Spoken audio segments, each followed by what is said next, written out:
It travels over 8,000 kilometers a year, riding on the currents supported by its broad wing-shaped fins.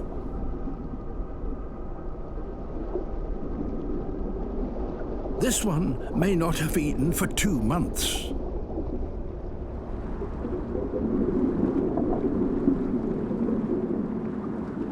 But the currents can carry promising traces of fatty oils from many kilometers away and will lead it to its next meal.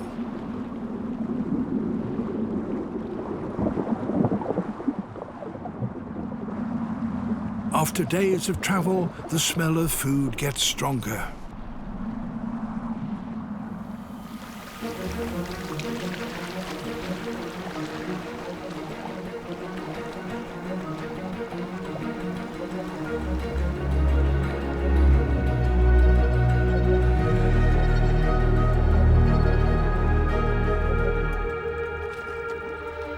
A dead whale, recently struck by a ship. This could be a real feast, but the blue shark must be cautious.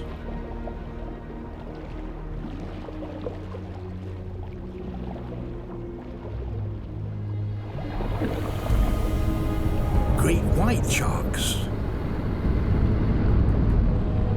10 times heavier than a blue, are highly possessive around a whale carcass.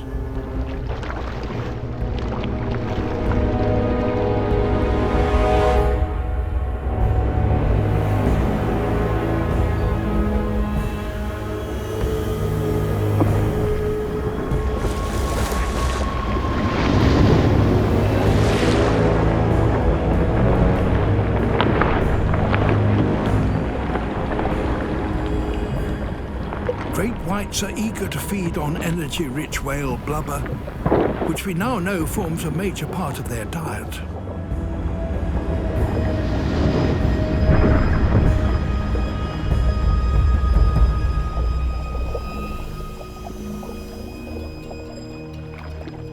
Once the great white has had its fill, smaller sharks, like the blue shark, tackle what's left of a carcass.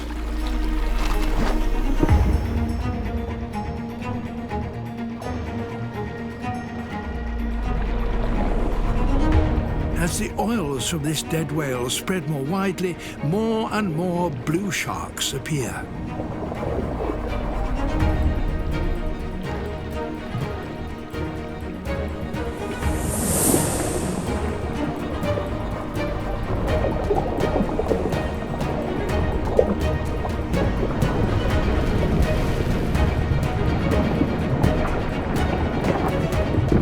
Within days, the carcass will be stripped of its blubber.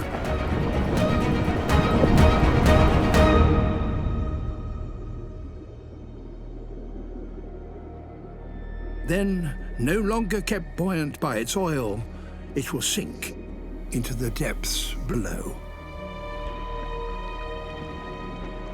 The blue, with its reserves of fat replenished, can now survive for another 2 months without eating.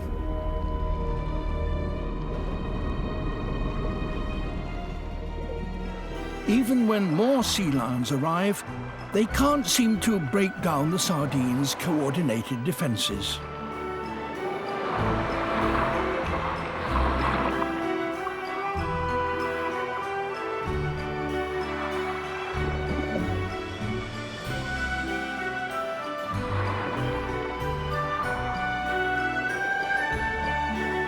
With a shoal this big, the sea lions need to isolate a smaller, more manageable group of fish.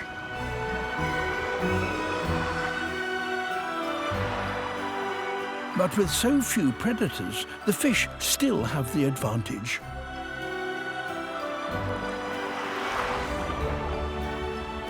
All the sea lions can do is keep the sardines at the surface and wait for others to join them.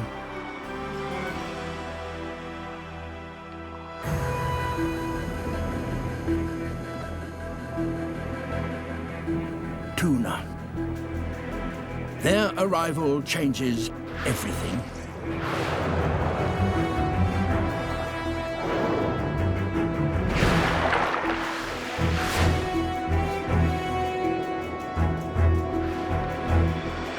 Tuna attack from below, cutting off the sardine's escape route down to deeper water.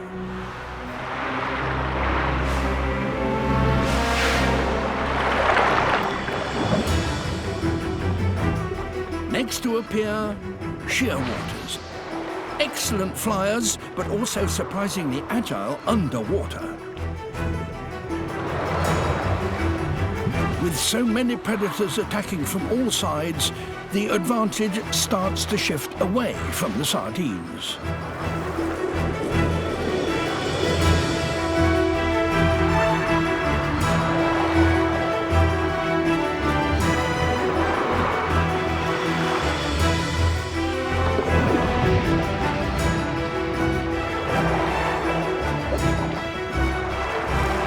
As the fish pack ever tighter, their shoaling strategy now makes it easier for the hunters.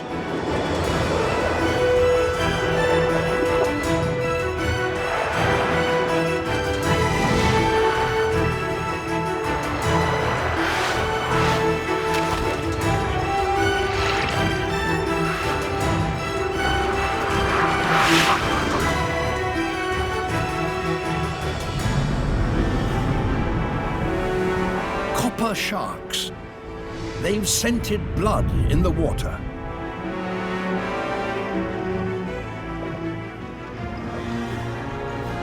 Surprisingly, perhaps, the predators never attack one another. They work together to corral the ball of fish, taking turns to grab a mouthful.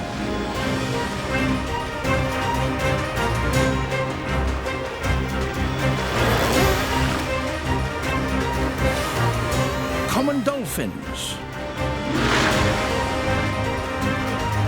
As the shoal gets ever smaller, each sardine scrambles desperately to hide in the middle. But now there's no escape.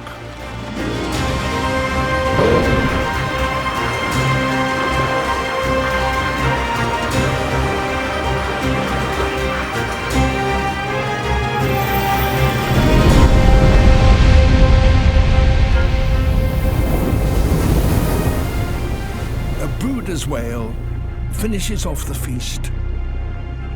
Tons of sardines devoured in less than an hour.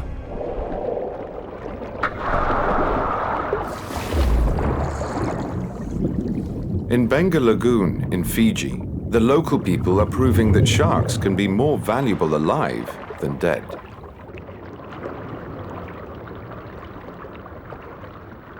Tourists will pay good money for an encounter with real live sharks.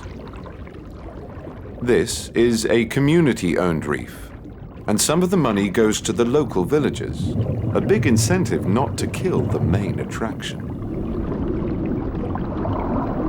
Fijians have long had an affinity with sharks. Their ancestors worshipped a shark god, who they believed kept them safe from harm. They would feed sharks, not hunt them. And these divers continue the tradition. First to the feast are tawny nurse sharks. But these sharks are scavengers. It's the big predators the tourists want to see.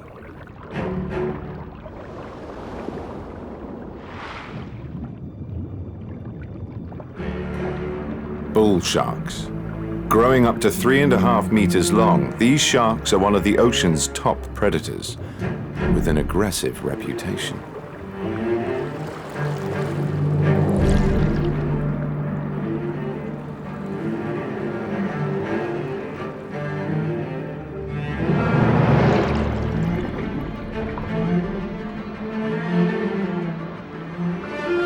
The chief shark feeder is from a village where the shark god is still worshipped. So he has no fear.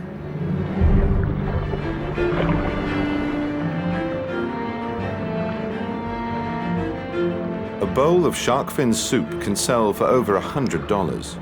But here, each tourist pays that to see these sharks alive. And dives take place several times each week.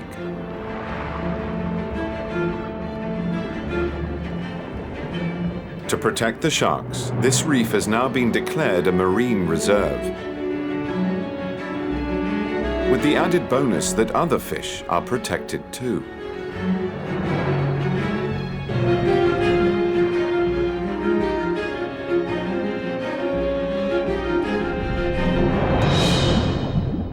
Before the reserve was established, this reef had been fished out.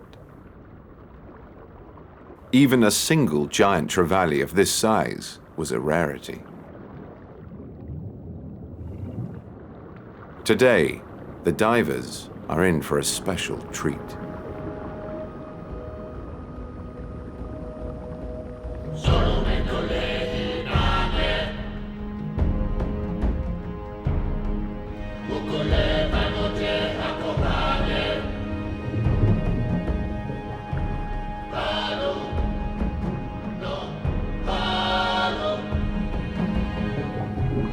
A 5-meter tiger shark.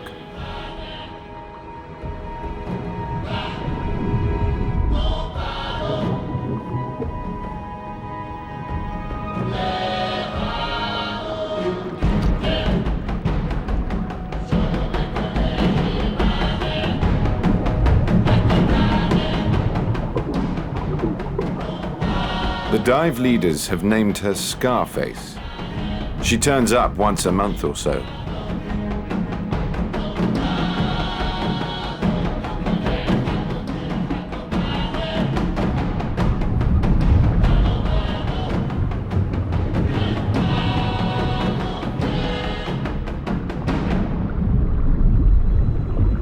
She's inquisitive, but not aggressive. Blacktip reef sharks. They are bigger and more powerful than trevally, but not as fast or as agile.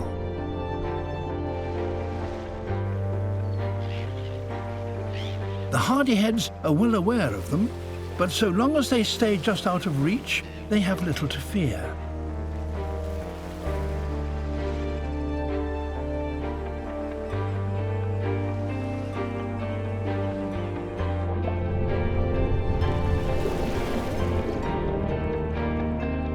But now the sharks and the trevally join forces.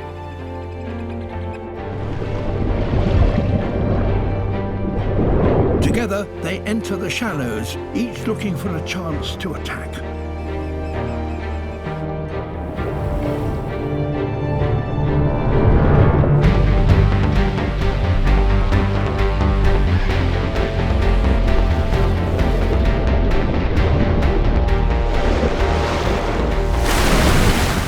The trevally make the first move, and the hardyheads take refuge again in the waves. And this is what the sharks have been waiting for. Surging forwards, they chase the hardyheads out of the water, beaching themselves in a daring bid to hoover up their prey. The hardyheads that escape the sharks swim back out to deeper water, but into the mouths of the trevally.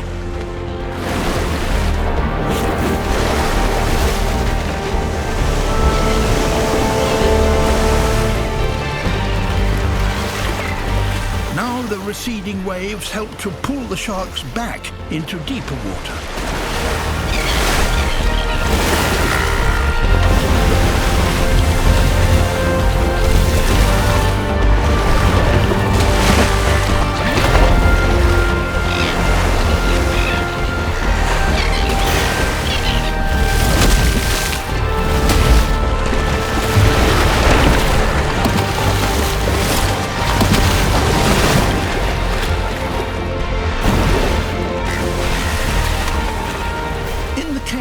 The seabirds get their chance.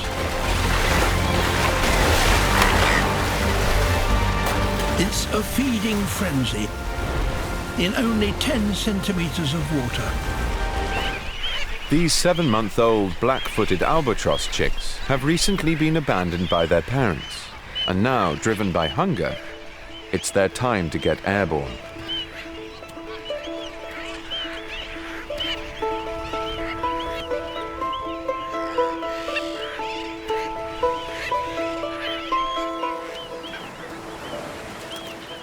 Unfortunately, with space at a premium, there is little room for maneuver, and they must make their maiden flights over water.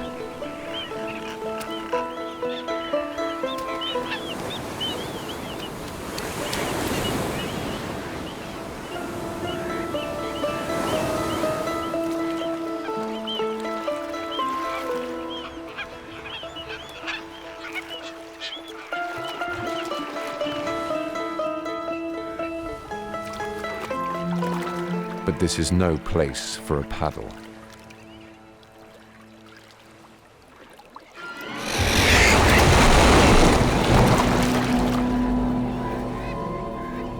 Tiger sharks.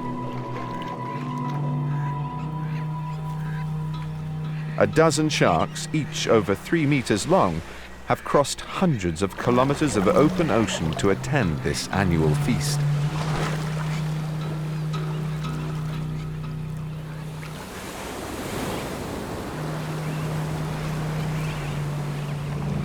Uncannily, these fearsome predators often arrive on the same day as the first chicks take to the air.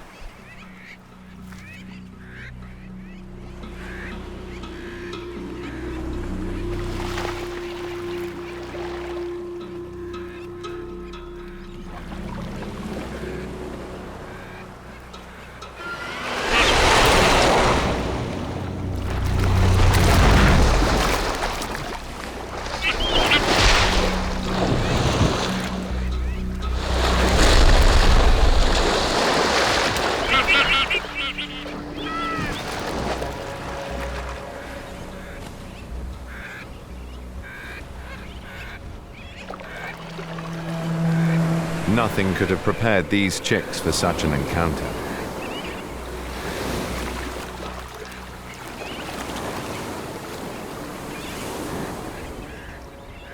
Yet despite looking like sitting ducks, inexperienced sharks find them hard to sink their teeth into.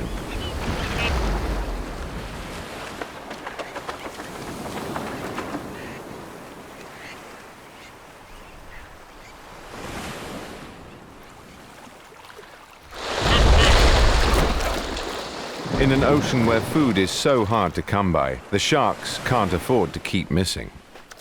They must quickly perfect their technique.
For these albatross chicks, running the gauntlet of sharks may seem an impossible challenge, but the vast majority make it to a life in the open ocean.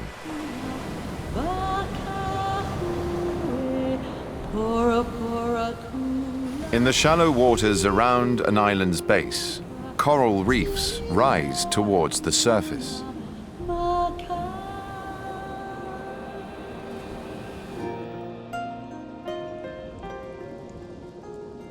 Of all the formations in the Pacific, these reefs are by far the richest in life.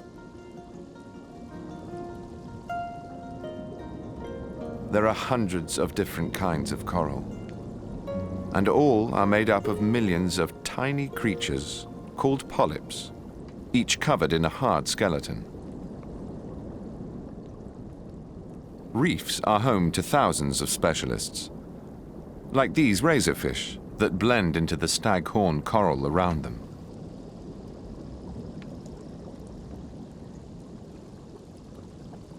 But not all animals here need to blend in.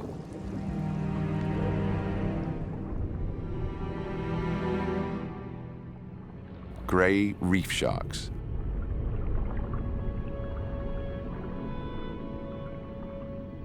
The reef's top predators.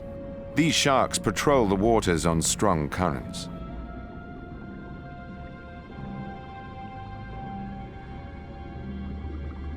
But without all the life on the reef here, they could never exist in such numbers.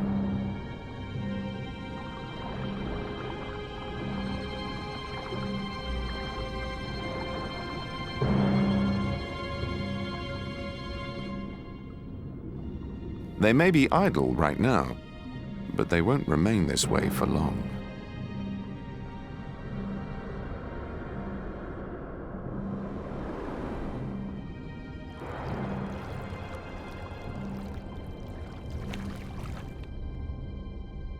As night falls, it's feeding time.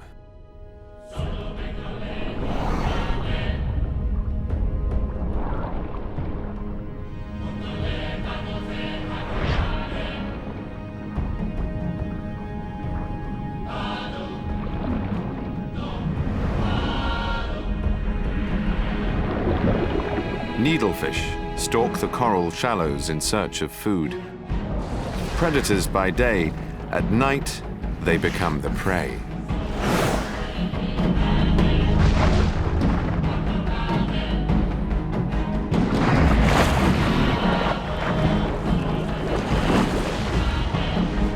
Speeding away at 30 kilometers an hour, the needlefish give the chasing sharks a run for their money. But it's hard to escape from so many.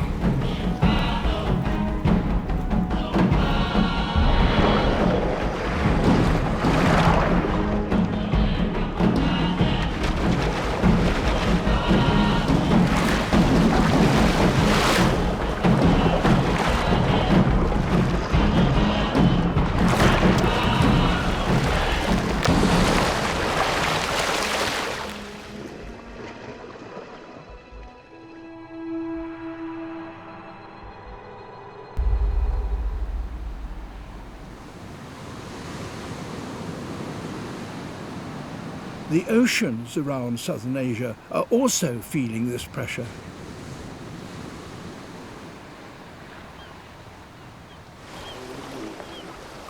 These seas feed billions of people around the world. For many fishermen here, their catch is their only source of livelihood.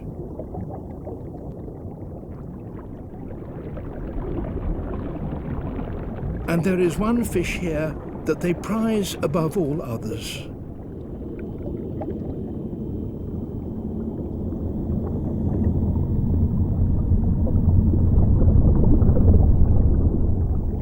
The whale shark.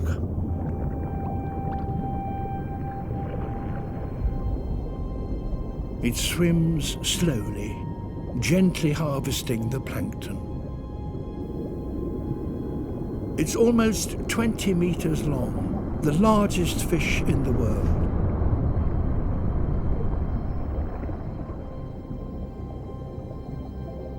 They are also under threat.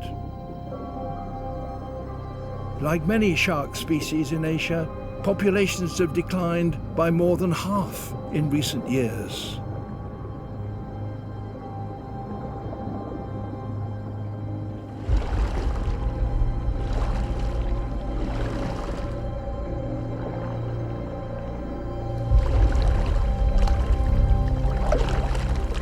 They are an easy and valuable catch.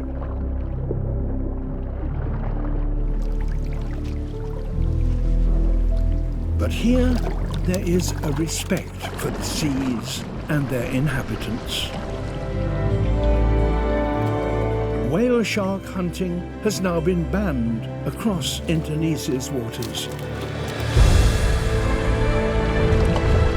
This whale shark plays a different part in the lives of these fishermen.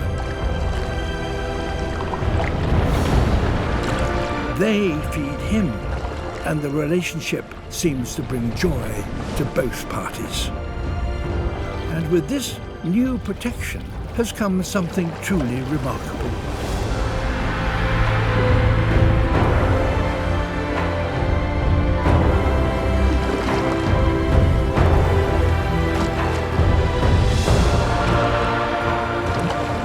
Whale sharks from far away are seeking out these fishermen, and in these safe waters there is a chance for their numbers to increase. And maybe one day other shark species will be protected too.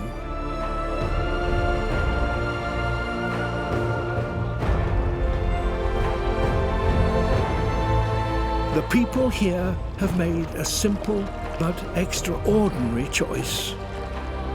Fishing in a way that is sustainable for themselves and the animals.